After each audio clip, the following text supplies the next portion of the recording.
അപ്പോൾ ആരംഭിക്കാം. രണ്ട് പ്രധാനപ്പെട്ട പ്രശ്നങ്ങളാണ് ഇന്ന് നമുക്ക് രാവിലെ തന്നെ പൊതുസമൂഹത്തിൻ്റെ മുമ്പിൽ വാർത്തയായിട്ട് അവതരിപ്പിക്കേണ്ടി വരിക. അതിലൊരു പ്രശ്നം കഴിഞ്ഞ ദിവസങ്ങളിലുണ്ടായതുപോലെ നല്ല മഴ തുടരുകയാണ് എന്നുള്ളതാണ്. ഏതാണ്ട് 4-5 ദിവസം കൂടി അത് തുടരുക തന്നെ ചെയ്യും.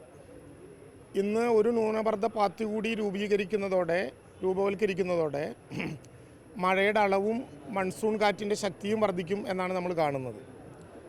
ഇപ്പോൾ സംസ്ഥാനത്തിൻ്റെ വിവിധ ഭാഗങ്ങളിലായി പരക്കെ മഴ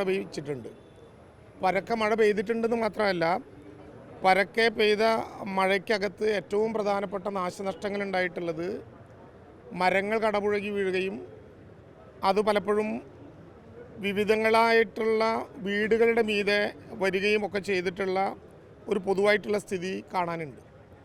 പ്രാഥമികമായിട്ടുള്ള കണക്കുകൾ വിലയിരുത്തുമ്പോൾ സംസ്ഥാനത്തിൻ്റെ വിവിധ ഭാഗങ്ങളിലായി 586 വീടുകൾ ഭാഗികമായും 21 വീടുകൾ പൂർണ്ണമായും തകർന്നു എന്ന കണക്കാണ് ഇന്നലെ വൈകുന്നേരം വരെ നമുക്ക് ലഭ്യമായിട്ടുള്ളത്. ആ കണക്കുകൾ ഇനിയും വന്നു ചേരാനുണ്ട്. 586 വീടുകൾ ഭാഗികമായും 21 വീടുകൾ പൂർണ്ണമായും തകർന്നു എന്ന വിവരമാണ് നമുക്ക് പ്രാഥമികമായി റവന്യൂവിന് ലഭ്യമായിട്ടുള്ള അറിവുകൾ വെച്ച് ബോധ്യപ്പെടുന്നത്. എന്നാൽ ഇന്നലെ രാത്രിയുടെ കണക്ക് കൂടി വരുമ്പോൾ അത് കുറേ കൂടി വർദ്ധിക്കും എന്ന വിധത്തിലും കരുതുന്നുണ്ട്.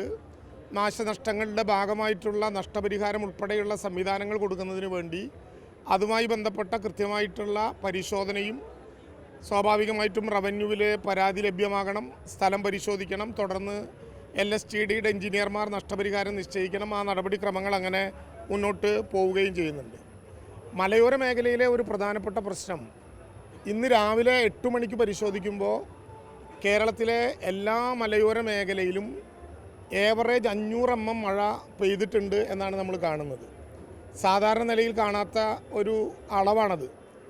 ഏതെങ്കിലും ഒരു സ്ഥലത്തല്ല, പരക്കെ മലയോര മേഖലയിൽ ഏതാണ്ട് എല്ലായിടങ്ങളിലും ആകെ ഇപ്പോൾ 500 mm മഴ പെയ്തിട്ടുണ്ട് എന്ന് പറഞ്ഞാൽ സോയിൽ സാങ്ച്വറേറ്റഡ് ആകുന്നതിൻ്റെ ഒരു വലിയ സ്വഭാവം അതിലേക്ക് വരും. മണ്ണ് കുതിരുന്നു എന്ന പ്രശ്നം വരുമ്പോൾ നമ്മൾ ശ്രദ്ധിക്കേണ്ട ഒരു പ്രധാനപ്പെട്ട കാര്യം 29-30 തീയതികളിൽ, ഇന്ന് 27ആണ്, 29-30 തീയതികളിൽ മഴയുടെ അളവും കാറ്റിൻ്റെ ശക്തിയും ഒരുപോലെ വർദ്ധിക്കുകയാണ്. അപ്പം അതുകൊണ്ട് 29-30 തീയതികളിൽ പ്രത്യേകമായിട്ടുള്ള ജാഗ്രത ഉണ്ടാകണം എന്ന് ജില്ലാ കളക്ടർമാരോടും താഴത്തുള്ള ബന്ധപ്പെട്ട ഉദ്യോഗസ്ഥന്മാരോടും അറിയിപ്പ് നൽകിയിട്ടുണ്ട്. മൺസൂൺ നിങ്ങൾക്കറിയാവുന്നതുപോലെ നേരത്തെ വന്നു എന്ന് മാത്രമല്ല, ശക്തമായിട്ടുള്ള കാറ്റാണ് കാണുന്നത്. കൊച്ചിയിലെ റഡാറിൽ പരിശോധിക്കുമ്പോൾ 85 മുതൽ 90 വരെ വേഗതയിൽ കാറ്റ് വീശിയതിൻ്റെ അടയാളപ്പെടുത്തലുകളാണ് നമുക്ക് കാണാൻ കഴിയുന്നത്. അതുകൊണ്ട് മലയോര മേഖലകളിലെ യാത്ര, പ്രത്യേകിച്ച് രാത്രികാല യാത്ര, നല്ല ശ്രദ്ധയോടുകൂടി ഇടപെടണം എന്ന് പ്രത്യേകമായ നിർദ്ദേശവും കൊടുത്തിട്ടുണ്ട്. മറ്റൊരു പ്രധാനപ്പെട്ട പ്രശ്നം ഈ കാലവർഷത്തിനിടയിലുണ്ടായത് നിങ്ങൾക്കെല്ലാവർക്കും അറിയാവുന്നതുപോലെ എറണാകുളത്തെ കപ്പൽച്ചാലിൽ MSC ELSA 3 വീണു. അതിൻ്റെ കണ്ടെയ്നറുകളുമായി ബന്ധപ്പെട്ട പ്രശ്നമാണ്. ഇപ്പോൾ രാവിലെ കണക്കെടുക്കുമ്പോൾ യഥാർത്ഥത്തിൽ 33 കണ്ടെയ്നറുകളാണ് നമുക്ക് ഇതിനകം തന്നെ അവിടെ കപ്പലിൻ്റെ ഉള്ളിൽ നിന്ന് വീണ് തീരത്തേക്കെടുത്തു എന്ന് മനസ്സിലാക്കാൻ കഴിയുന്നത്. ആ 33 കണ്ടെയ്നറുകളിൽ 29 എണ്ണവും കൊല്ലത്തിൻ്റെ തീരത്താണ് കണ്ടത്. 2 എണ്ണം തിരുവനന്തപുരത്ത് ഇപ്പോൾ ഉൾപ്പെടെ കണ്ടെത്തിയിട്ടുണ്ട്, 2 എണ്ണം ആലപ്പുഴയിലും. ഇങ്ങനെ 33 കണ്ടെയ്നറുകളാണ് പിന്നെ തീരത്ത് ഇതിനകം കണ്ടിട്ടുള്ളത്. കണ്ടെയ്നറുകൾ വരുമെന്നുള്ളത് കൊണ്ട് തന്നെ പ്രത്യേകമായി ആലപ്പുഴ, കൊല്ലം, തിരുവനന്തപുരത്തിൻ്റെ തീരമേഖലയിൽ നല്ല ശ്രദ്ധയുണ്ടാകണം എന്ന് നമ്മൾ നിശ്ചയിച്ചു. ഇപ്പോഴും എപ്പോഴും ആളുകളോട് പറയാനുള്ള പ്രധാനപ്പെട്ട കാര്യം, ഏതെങ്കിലും വിധത്തിൽ കണ്ടെയ്നർ തന്നെയാകണമെന്നില്ല, കണ്ടെയ്നർ തകർന്ന് അതിനുള്ളിൽ നിന്ന് ചില പാർട്സുകൾ പുറത്തേക്ക് വരുന്ന സ്ഥിതിയും ചിലയിടത്ത് കാണുന്നുണ്ട്. ഇപ്പോൾ തിരുവനന്തപുരത്ത് ഇപ്പോൾ കാണുന്നത് പ്ലാസ്റ്റിക് തരികളുള്ള നർഡിൽ പാക്കറ്റുകളാണ്. അതിപ്പോൾ കണ്ടെയ്നർ തകർന്നതിൻ്റെ ഭാഗമായി, അകത്തു വെച്ച് തകർന്നതിൻ്റെ ഭാഗമായി പുറത്തു വരുന്നതായിരിക്കും. അതുകൊണ്ട് തീരദേശ മേഖലയിൽ നല്ല അലർട്ട് ഉണ്ടാകണം. തീരദേശ മേഖലകളിൽ പഞ്ചായത്ത് പ്രസിഡന്റുമാരുടെ ഉൾപ്പെടെ പ്രത്യേകമായിട്ടുള്ള യോഗം മന്ത്രിമാരുൾപ്പെടെ പങ്കെടുത്ത് ചേർന്നിട്ടുണ്ട്.